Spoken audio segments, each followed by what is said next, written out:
Welcome to the Faculty of Humanities and Social Science Research Podcast Series at the University of Nottingham, Ningbo, China, the first Sino-Foreign university. I'm Dr. Mary Jane Ainsley, Associate Professor in International Communications. And I'm Dr. Derek Irwin, Associate Professor of Applied Linguistics. We're coming to you from the Language and Pedagogy Laboratory here at the Faculty of Humanities and Social Sciences. For this edition of the series, we are delighted to be joined by Dr. Kerstin Tomiak. Kerstin holds a PhD in International Studies from Cardiff University and an MSc in Comparative Politics and Conflict Studies from the London School of Economics. Last year, she joined the School of International Studies at UNNC. Now, before becoming an academic, Kerstin worked as a broadcast journalist, editor, and anchorwoman in her native country of Germany. Her book, State Building and Media Development, A Context-Sensitive Approach, is based on her fieldwork on Western-led media development in South Sudan and argues for the decolonization of media development. Whoa, like a journalist, editor, and anchorwoman? Amazing. That's like a real person. That is fantastic. And actually, like real thing. Unlike real us. World. I know, like the non-people like us. She had a face made for TV. Ours is made for podcasts. Hey, speak for yourself, Dee. Excuse me. Well, I was more thinking that it kind of like makes her like an actual real person in the actual real world. She has worth beyond academia. This is very exciting. I've been trying to get that. I'm desperate, but yes. Okay. Moving on. In 2022, Kerstin published the article Researcher Effects in Survey-Based Research, Insights from Research in South Sudan, in the journal Development Policy Review. So, Dee, we've got like a full-on old methods article here. This is awesome. This is a quant versus qual fight to the death.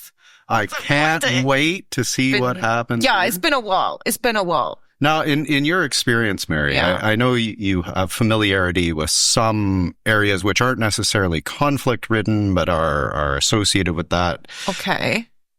Where's this going? I don't know. I'm asking because for me, I don't, right? So the idea of South Sudan. Conflicts, though, Dee. I carry conflict around inside me all the time, but I don't necessarily see it in the external world as much as some of our colleagues. Understood. Well, I'd say I look at kind of conflicts over narratives and representations of sort of events and things to do with, you know, constructions of, I don't know, race and class and gender and all of this. So the kind of wider sort of social discussion around this. I sort of hesitate to call it conflict because I don't look at kind of actual people getting angry. I'd look at sort of competitions over narrative, I suppose.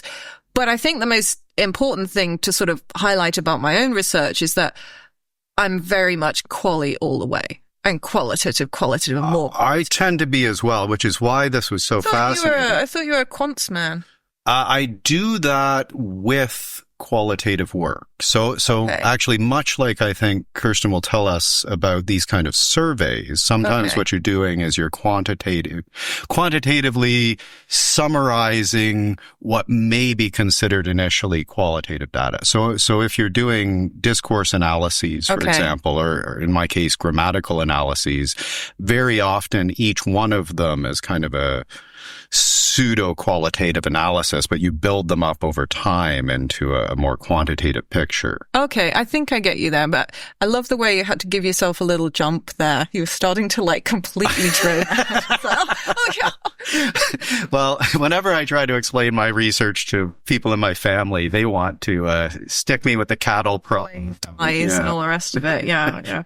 I think I get you there. I mean, I have actually tried to get to grips with quantitative research in the past, but I have found it incredibly difficult. I found it very, very difficult. And when I see numbers and stats, I just start to kind of curl up in a ball, really.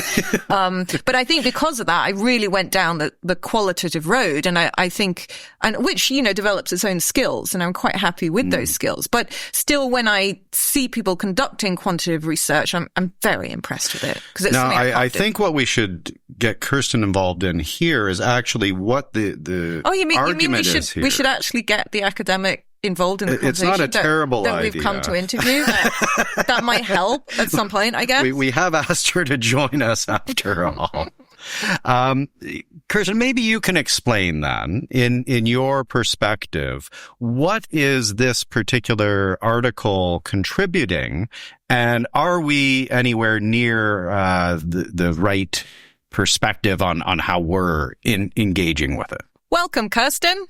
Please give us an overview of your paper.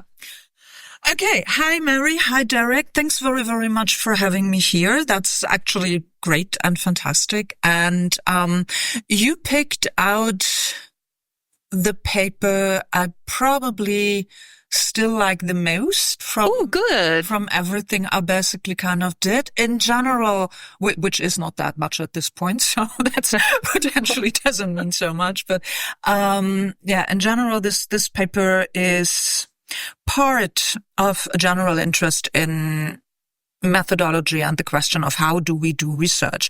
So I also would, like yourself, Mary, say that I am a very qualitative person. You don't really see that much from that paper, because what that paper did, or let's put it differently, that paper is a methodology paper which came from my doctoral work, from my PhD. So my PhD was on media development in South Sudan and the general question of what is actually happening when we're using something which is very Western, quote unquote, like media development, when we use media as it is understood in the UK, in Europe, in the United States, roughly. And we transfer that to a country in the global South, where the state is different, where state-society relations is different, where basically everything is different. So what is going to happen then? That was the part of the general question of my PhD. And I looked into that question with 3 different methods from different research backgrounds. I had an interview study, I had an ethnographic study, and I had a survey. And I wanted to, the general idea was to look into if research methods really just describe or in fact enact the social worlds they aim at describing. So there was a methodological kind of thing to that whole PhD. And so I did the survey in South Sudan. I flew to the country with my packs and tons of questionnaires, all of them kind of 4 pages long, and I needed 300 responses. So for good measure, I basically kind of decided on having 500, of course. And because I was not entirely sure if and where in South Sudan I could be printing this stuff out, I had been working in the country before, and electricity, printing, all this kind of stuff is sometimes very, very difficult. So Kerstin, can I just quickly interrupt, because no, you do not talk too much. This is fascinating, but I'm worried that maybe our listeners might not understand much of the context in South Sudan. So your article describes some things extremely well, but maybe you can give a little bit of background, because this is one of the newest countries. Is it the newest country still in the world? I believe it is still the newest country, at least at the UN, number 193, gaining independence after a referendum in 2011. And the general idea at this point was basically that seceding South Sudan from what was then the whole of Sudan would put an end to one of the longest civil wars on the African continent.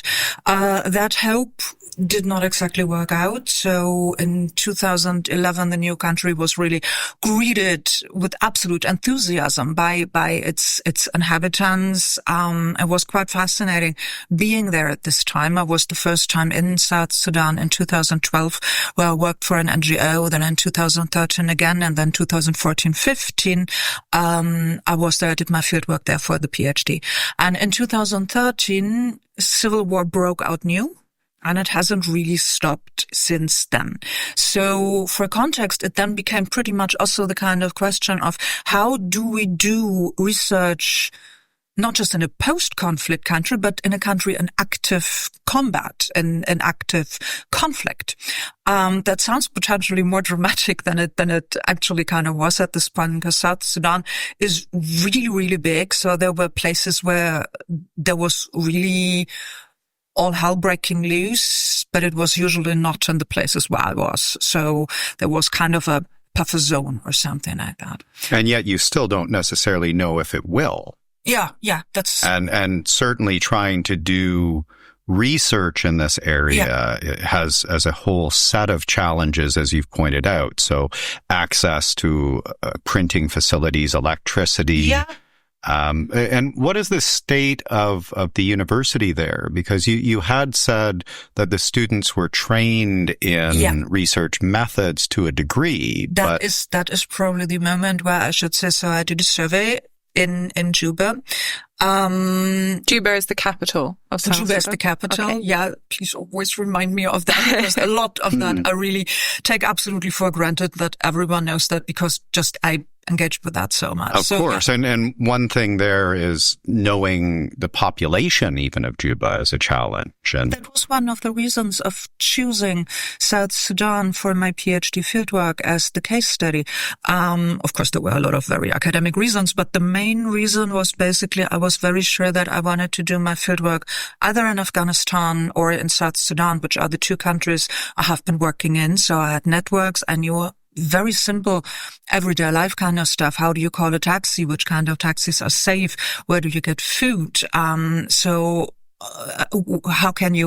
do you live? Where can you live? All of these kind of things. That was something I did know from both countries. And it was then a decision for South Sudan in the end, because I had been there fairly recently before starting my PhD. And then there was also the opportunity to work while doing my PhD for an NGO working in South Sudan. And all of these kind of things, when you're doing fieldwork in a country which is not your own, and particularly when you're doing that in a, let's say, an unstable country, this is kind of really important, that this kind of network is there, that you have an idea about the country, that you know who lives in that country, where's the conflict coming from. All of these kind of things are really, really important. Well, and you're very obviously foreign in these places as well, right? Yeah.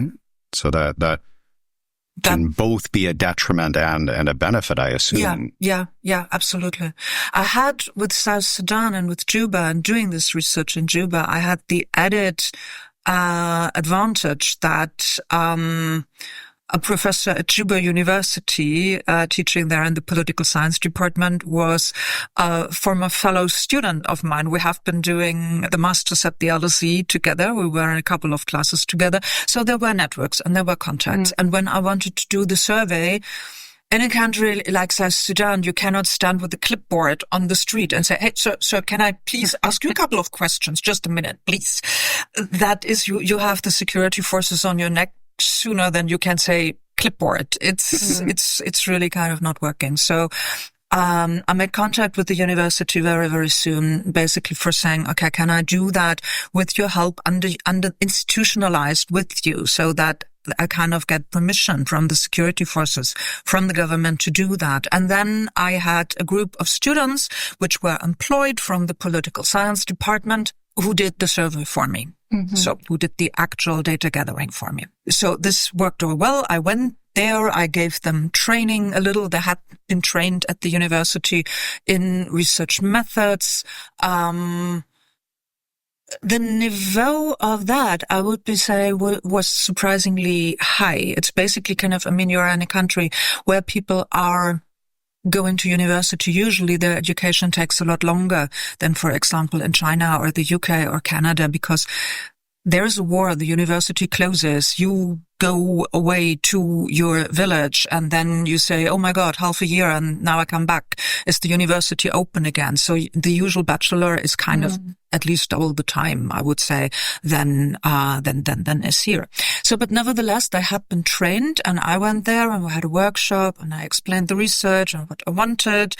And then I sent them off with my printed questionnaires. Now, quick question. I was fascinated by this. So, you have the students administering the questionnaires. They've had training. Obviously, a digital questionnaire or some of the things we take advantage of here is not going to fly.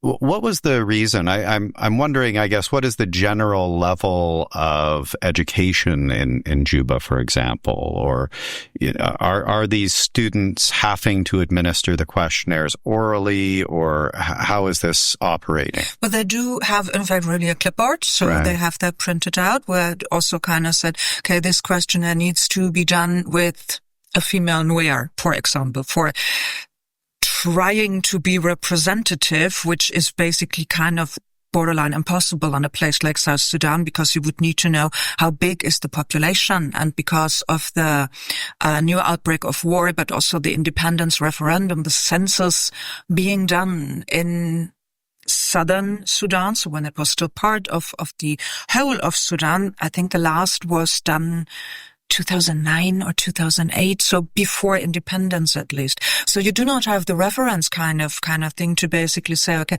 this is the population I have, this is how I have to build my survey responses to that. But you try to do that, you assume a certain amount of sizes for each group, and then you write over, this has to be done with a female Nuer, this has to be done with a male Dinka, or something like that.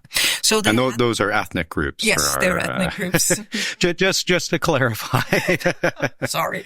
No, it's all Nuer good. and the Dinka are the two biggest ethnic groups in Sudan, in South Sudan, which has roughly between 50 and 60 different ethnic groups, probably more. As I said, it's very, very hard getting numbers out of a country like that, which makes surveys so complex and complicated. And sampling then becomes is borderline impossible. Right. It's really something which doesn't really work like that, which was kind of, so now I'm coming very, very slow.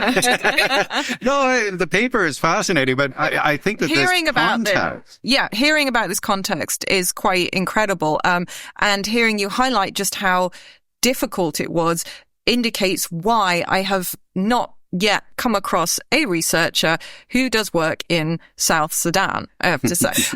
So I am quite curious to backtrack a bit about how you actually got involved in this country, because you mentioned your PhD research was often based around there. And I also saw a number of other interesting countries on your CV, including Afghanistan as well. So is there some kind of a theme going on here of picking out places that are, say, difficult to access? A very unhealthy, terrible addiction to conflict countries. Yeah, I think we can say that. I wasn't going to phrase it like that, but okay. But that sums it up well. I actually would propose now that we call this podcast the moment when Kerstin told me I did not talk about the paper you actually picked out, because we're really going a little bit far away from there now. But yeah, how did I come to South Sudan in the first place?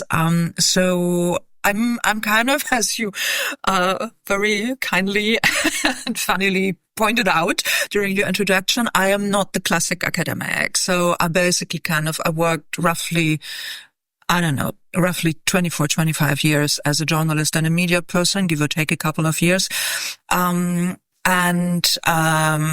university was really not a thing I basically had any interest in doing. And in 2006, I got fairly out of the blue a job offer from NATO for working as a media expert. As you do, obviously. Yes, As you do. Job offers from NATO, they're always in the falling in my lap. Oh, there you go. Basically kind of standing there and saying, oh yeah, it's 2006. I'm 36 years old. I don't have anything else to do with my life. There's this letter from NATO. Let's join the International Security Assistance Force. And happens every day. Yeah. My letter got lost in the mail. Still waiting for that, Derek. Still waiting. That and my Hogwarts invitation. This is much likelihood that you're going to get both of those. I think they're about equivalent. Sorry, I learned a lot during the time in nature, in the ISAF. I worked the first year in the provincial reconstruction team, the PRT in Kunduz in the north of Afghanistan. That was where the German armed forces were. And then they made me journalism instructor, and I kind of traveled the country teaching being responsible for the journalistic education of all Afghan journalists employed by the ISAF. And during that, and teaching them this very basic, again, Western kind of idea of how does journalism function? What are the mechanisms behind journalism with, being a watchdog on government and all these kind of things, giving people reliable information before they make their decision on the ballot box in elections. And you are still in Afghanistan. And I learned a lot from my Afghan colleagues. And at one point you're really standing there and saying, hang on a second, how is that even working? That all those ideas of being watchdog, independent media, whatever that might mean, different levels of freedom of expression and freedom of speech and these kind of things. And then you have those guys who are in a country where you do not have the Max Weber Western state in these kind of things. And how is that? What am I even doing here? I think that was pretty much the question which came very much to the forefront. And I couldn't really answer that because that was still the time where the whole state building and democratization and liberal peace kind of things really came just out, more or less. So I couldn't really answer my question. And that meant that I go to university. And that was how I ended up in London at the London School of Economics, where I learned a lot, just not an answer to my question of what are we actually kind of doing in these countries? How is that kind of working and coming together? And because of that, I decided to do a PhD. And that was in 2000. So I was in London at the LSE 2011 to 2012. That means that was just this moment where you saw a lot of George Clooney really going over and saying independence for South Sudan, because there was a very big Hollywood push with that, with George Clooney really being one of the main advertisers for this. And so is that how he found his wife? I think it is. Sorry, I digress. Continue. And that was where you had a lot of South Sudan in the news. So I basically kind of started to read a lot on that, because the general ideas of security development, nexus, state building, liberal peace, that was all what interested me really. And then there was South Sudan. So there was the potentially really good case study. And then I got a job with an NGO in the refugee camps in Upper Nile State. I wrote a book chapter about that one too. And that was how I first came to South Sudan. And I basically say, I liked a lot in the country. Other stuff I had a lot of problems with. But I kind of returned to it again and again and again. And then the PhD offer came and that was that. Now, this is fitting in very well with this article in a sense, because the core issue that I think you're trying to confront here is, how do we get good information, or how do we get data which is going to assist in these kind of endeavors? So if you are an NGO, or if you are even a government trying to support an area like this to give some form of funding, or an international organization of any sort, how do you know accurately what's happening on the ground? This is, I guess, where we step into this methodological question of, okay, everyone wants numbers. Yeah, and that's a pain. Right, because, really, okay, all quantitative researchers, please do not listen to me now. This is the pain in that. I have, actually, I'm a very qualitative, or even more, I'm an interpretive person, very, very much. And, I like numbers. I like playing around with numbers. I'm not very good with actual kind of statistics and quantitative research, but I basically can relatively hold my ground there. And I find it relaxing, because numbers are so clear and they're so easy. And this is very, when you're thinking about doing a reflective thematic analysis or a discourse analysis on interviews, then this becomes so muddy and interesting and great, but also so kind of really complex and big and can be done very poorly. right? Yeah, I mean, these are I the think, both types of methodology can have huge flaws to them. Well, I think that was what I was just about to jump in with, in the sense that you were saying sort of it's not only kind of saying how do we get decent data, but it's also saying how do we stop all of the dodgy and flawed data that we already have, of which there is so much of, from actually being the norm here. Yeah, that is exactly the thing. And my point in that article, I'm actually talking about the article. No one believed it. I believe it. I saw the connections there. No, I don't believe it. So that was the actual point of this article was, I do not have a problem with numbers. Quite the opposite. I think they're reasonable. They can tell us really a lot of kind of stuff. They can give us good answers. What I do have problems with is the positivist underpinning of that. Basically kind of says, okay, I have these numbers now. I have a very complex country. I have a challenging country. I have a conflict situation. I have people reacting to me as a researcher. And yet, because I can put a number on that, that must be truth. I found that really interesting. I found that really interesting in your article when you actually said that there is that tendency not to challenge this. Because as a qualitative researcher, I feel like all I and reviewers ever do is challenge what I come up with. But it seemed like almost doing quantitative research is supposed to give you a free pass in many ways. I mean, how did that come about?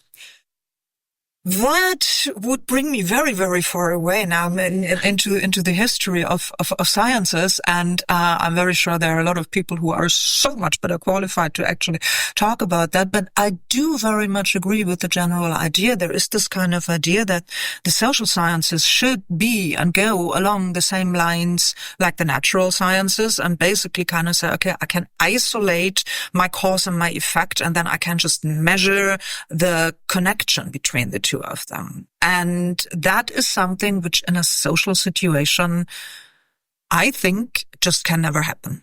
And if it can happen, I do not want to be in that social situation because it would be terrible.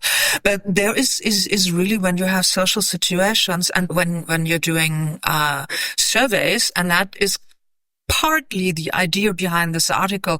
It is and remains a social situation. So things change, you adapt, you see you have in front of them. The thing with that article was that, so I did the first survey and the results were disastrous.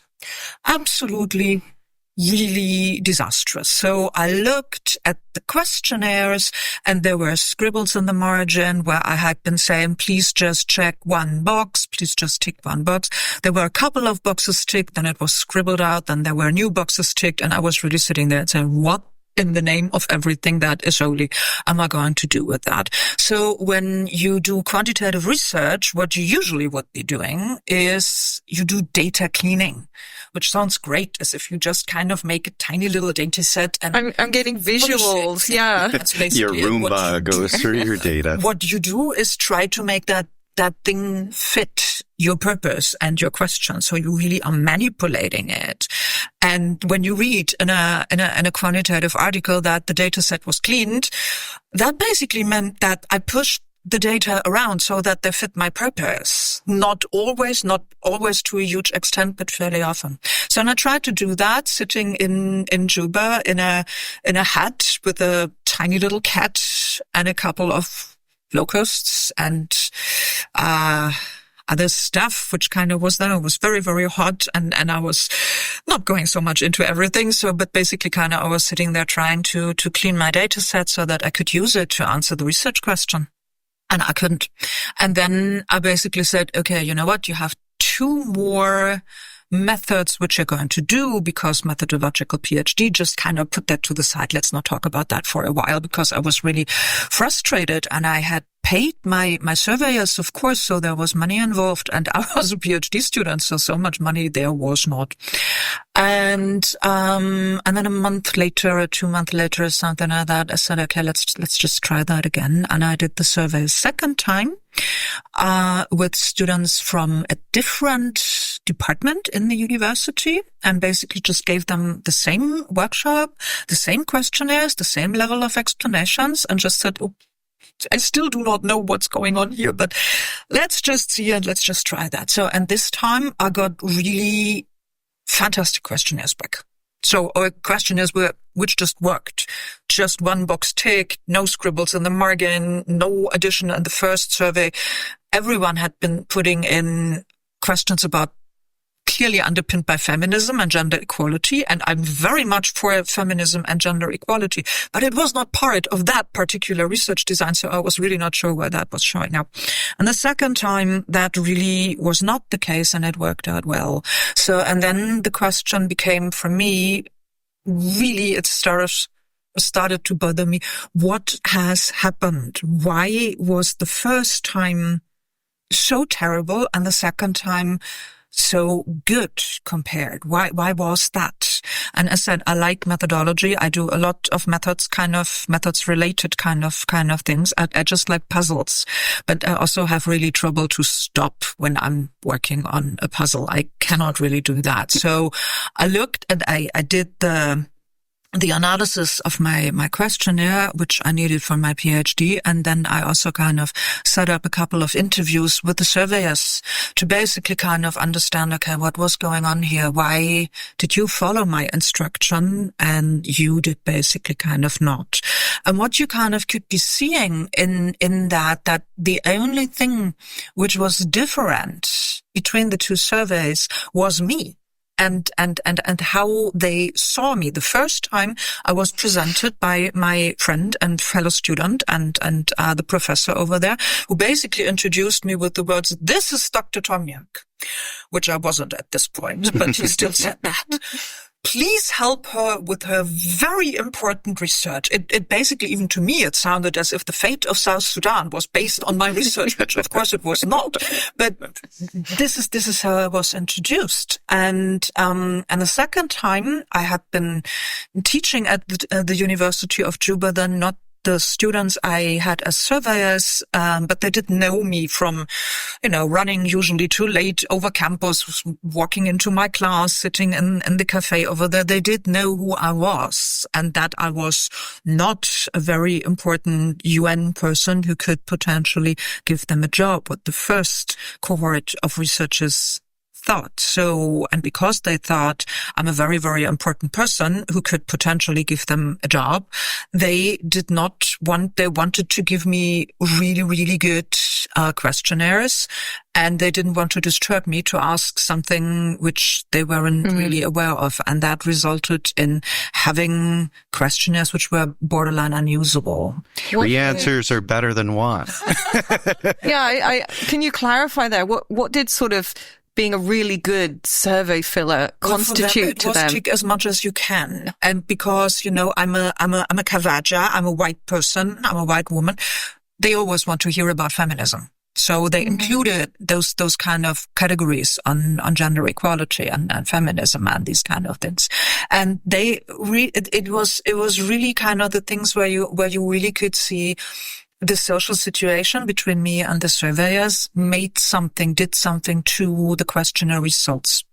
And there is a little bit the question, if could this have been avoided by just having an iPad and doing an electronic survey. And the thing is that fairly often in such a country, so first of all, I didn't have that many iPads and a lot of... Yeah, I was just kind of thinking, where did they think they were going to magic a load of iPads for everyone in the class from? Yeah. And then there is the problem with electricity, of course. And I still kind of think that it would have, if it would have been done electronically, it would still have made those kind of researcher effects or surveyor effects would still have been there. It would just have been that I wouldn't have seen it. So I would have taken the first survey at face value and did not know what was actually happening behind there. I think this is one of the big questions I have, and where this article is kind of part of what happens behind the published article, what is going on there. And that is very often not explicitly said. That's what I really like about this. Absolutely. Yeah. I love the way that you have kind of termed something that would be termed a failure into something extremely productive and you found the meaning that came out of that. So seriously, congratulations. Because this is really interesting to me. We all should be inspired. Oh my God. are inspired. I am. I'm being serious. Should be. There's no should be there. But I mean, a lot of the times if we come up with bad data or we can't use something, we scrap it, right? So that's what we're trained, especially in quantitative data. It's a problem. I really think, because honestly, I do believe that no research ever is wasted. The question is, what do you do with this? And particular, this question of failure, and failure in fieldwork particularly is something. So my branch of academia in international studies, and then particularly conflict and countries which are a little underdeveloped. Basically, you have a lot of these kind of things where you really can say, okay, everything that can go wrong will go wrong. It just will. And that means that A, you need to be prepared for that, but B, that also, I believe, means that we should not think in this very strict straitjacket, basically, of this is what comes out of my research. This is my hypothesis. Again, that's a quantitative kind of idea, but it's basically kind of, I don't think, which we even should be thinking about in qualitative research. There is a lot more possibility for being explorative. And that means to, not you see are, as... Yeah, absolutely. You are inspiring me to go back to all my terrible failed projects. And be like, no, Kerstin, the stack is too big for some of us. And I'm actually fascinated by this because the assumption again that even if you get reasonably clean data, that quantitative work is somehow objective or more valid. We've seen this a lot actually within the university. So I'm thinking there's a clear kind of equation here with things like the SET and the SAM, or these surveys that we do that aren't necessarily measuring precisely the student feedback surveys, things like that. Well, that's right, and. These things. It's really something which I sincerely hate, because you stand in front of a class, you push them 1, 2, 3 times to basically please fill that out for me. And in the end, you will have 17 students from 100. And it's basically kind of that. I really think the whole way to doing this with this kind of surveys is, the problem with this is also you're ticking boxes and you do not really see that there is an outcome. So what I spend on time, it's not that much, but still what I spend on time on that feedback is not necessarily doing anything. So you see that once and twice, and latest then you ask yourself, why am I even doing this? But even methodologically, so if we're talking about something like a sampling technique, and we're asking, in this case, any sort of satisfaction survey, right? Either it needs to be as exhaustive as possible, so you try to get everyone involved, or you have to have a randomized sampling technique so that you get a proper cross-section of participants. Otherwise, what you get is voluntary participation by either the most or the least enthusiastic. Yeah. And this becomes problematic as well, right? So, what you're trying to do in this kind of survey is difficult because of all of these other constraints, like being in a conflict area. Obviously, the kind of purpose of sampling that you're trying to do is intersecting with opportunistic or what you called snowball sampling, which, is also sometimes the only way to go about this.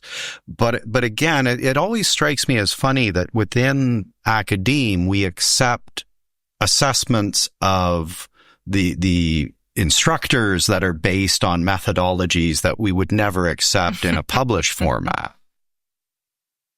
Yeah.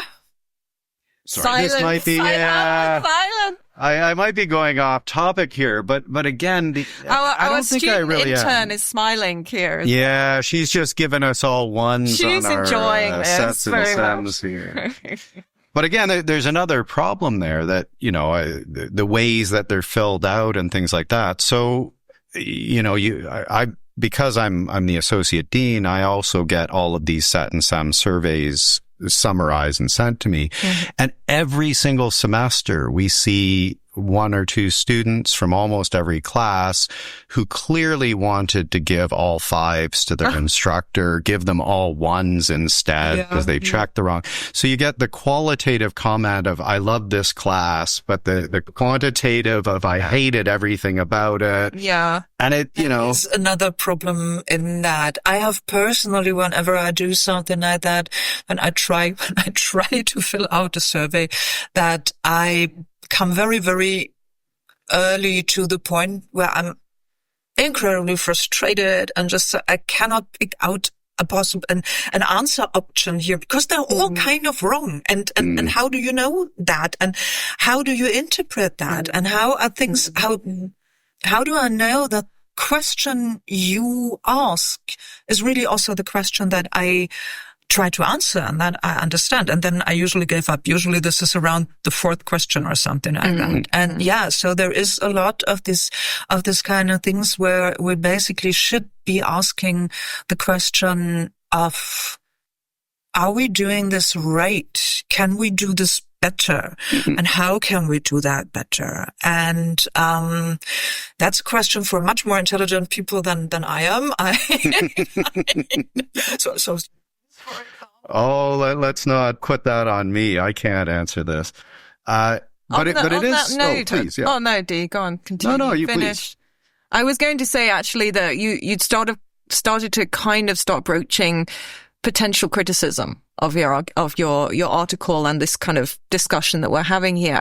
Have you had any criticism of the article so far? Have you had any engagement or feedback from people that have actually thrown this into question? I wouldn't really say that. So I think the most amount of feedback to the article, which points to a certain amount of criticism, was that it was incredibly hard and took a really long time to publish it. So basically, this is my zombie paper from hell. We've all got one of those. Some of us have zombie books from. It came back and back and back. And it was really sometimes after a desk rejection, sometimes with feedback where I really had the feeling, whoa, I really pissed you off. Reviewer number 2. Sorry. Did I accidentally kill their cat? Yeah. It took incredibly long. So that is kind of a, well, you could interpret this, of course, in 2 different directions. The one is basically kind of the negative one or probably not the negative, but the one you say, okay, I apparently kind of have done something here, which no one really wants to hear about it. It's not qualitative enough for the qualitative magazines. It's not quantitative enough for the quantitative magazines. So it really sits in between and no one is really interested. Okay. And then it got all of a sudden published, by Development Policy Review, and it was a surprisingly easy and fast publication process where I sometimes really had the feeling I go to send them an email to basically ask, are you really sure you want to do this? I haven't been put through enough pain at all. It's not what I expect with this article. What was the main critique when it did get rejected or? I think the one critique that I really, really liked, I then kind of thought about that and said, no, that's not true. But the one critique which I really liked was from a rejection after peer review from Perspective, from the ISA journal. And there was this one guy who basically kind of said, look, I really find that very, very interesting. The funny thing is that you accuse everyone of positivism, but you do that in a very positivist way. I'm being objective in reality here from my subjective position. I mean, the nice thing in that is where I basically say, I'm talking to you, all you poor PhD students who try to publish something, is basically that so this was a rejection from Perspectives, but I really liked the feedback so much that I wrote to the editor and said, okay, look, of course, this is not exactly what I hoped for, but because I liked the feedback so much, would it be possible to bring me in contact with the peer reviewers? And they did. They asked them. if that would be okay. And then they gave me the email address, and we had a really nice chat about that and an engagement about this that. is a lovely story of that journal, and there are so few of those kinds of stories. Heartwarming review stories. I didn't know that genre existed. Yeah, it does. It does. Yeah, and death rejection also, which I really found absolutely so kind and nice that I actually wrote a thank you note after that. Basically, it was a death rejection, which basically said, look, I read the paper. I found it fascinating. I learned something about South Sudan and survey ideas and everything I'm basically trying to do there. It's really interesting. It's just not in the scope of the journal. And as I said, it's my zombie paper from hell. So I sent it. I think the next possibility would have been the Journal for Intercultural Studies, with which it really has nothing to do. But I ran out of journals also. And that's also kind of the thing where I take something very positive from that. That's basically this kind of thing. I always like this article. It went with every rejection. It went through an iteration process and a rewrite. So I do hope that it became better and better. But it took an incredibly long time, and you really could lose the idea that this is actually worth something. I'm really glad that you kept going. It's this kind of thing to basically say, okay, if you believe in it, try it. And, in the end, I think after 7 years or something like that, so really a long time we're talking about, it finally came out. It has not the amount of engagement I would wish for it. That is really this kind of thing. I think that it is so much of an in-between article. It's really kind of, as I said, it's not very clear in the one or in the other field. That's one thing I was going to actually ask about next, which is kind of what do you hope has been achieved from this paper? What would you like to see come out of it? Yeah, I would really like to see a conversation starting about that, because as said, I do actually think that quantitative research can tell us a lot. I think it's a wonderful, when I say addition, it sounds as if it kind of, stumbles after qualitative research, which is not what I mean. But it is really important also for answering questions. If you want to know if a behavior or a phenomenon is widespread in a population, then quantitative research it is. It's basically kind of just that what I want to see is a discussion about, is the positivist approach in any way useful? And if so, for what? We are taking it, as I said, a lot of people are taking it very much for granted.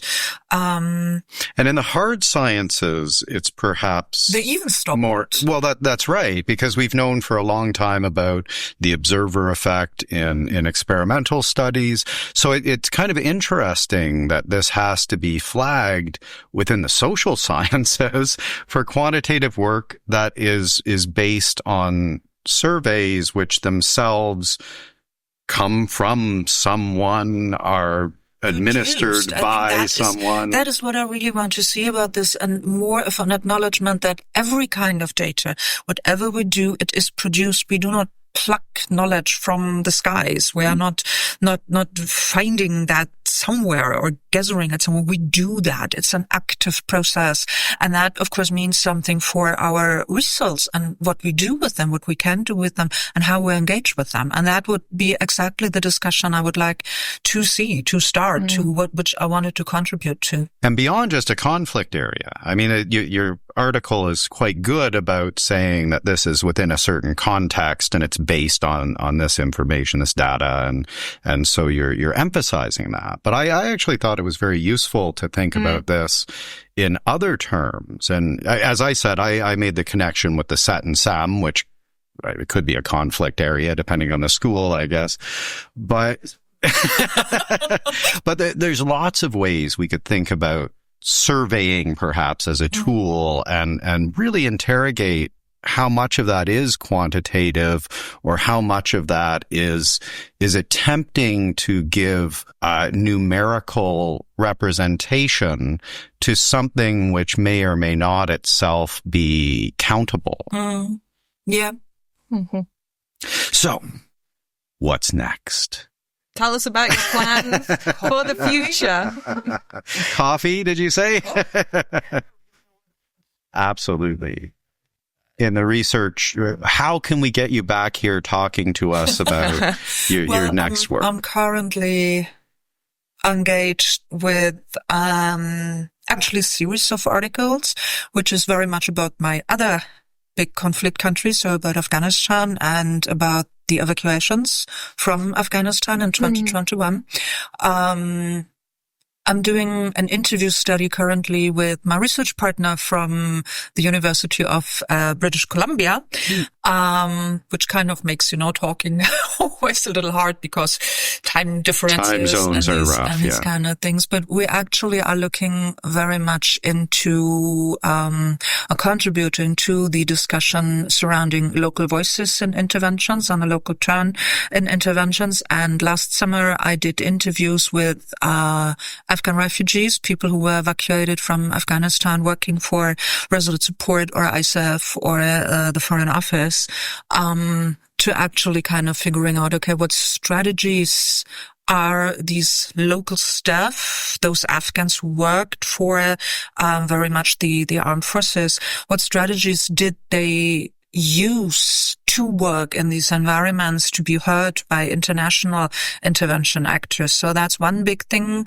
And then there is another about the military camp as a living space and how that makes for certain engagements and not others. And what does all of that mean? The big question, I think, behind that is in 2021, we got, and by we, I mean we as civilian actors. As said, I've been working with Afghan journalists, so I had a lot of Afghan colleagues and Afghan friends, actually. And as early as January 2021, they were basically kind of starting to contact me and saying, what can we do to get a visa to leave Afghanistan? And that was still the time where the Secret Service is kind of saying, after the armies are off Afghanistan, the Afghan army, which we trained for roughly 20 years, will hold for a couple of months. So we will at least get our people out. And then we all know what actually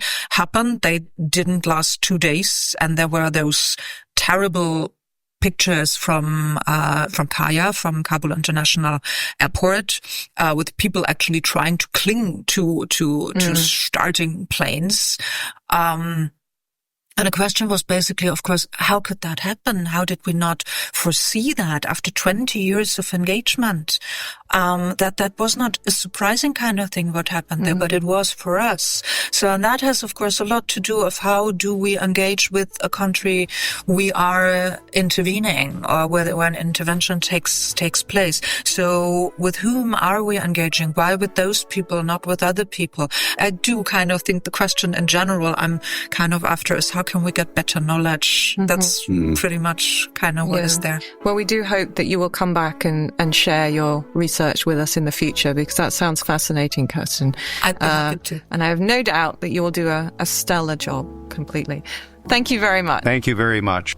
With 110 academic staff from 22 countries and regions, the Faculty of Humanities and Social Science is committed to delivering world-class teaching and research, with a growing focus on interdisciplinary projects.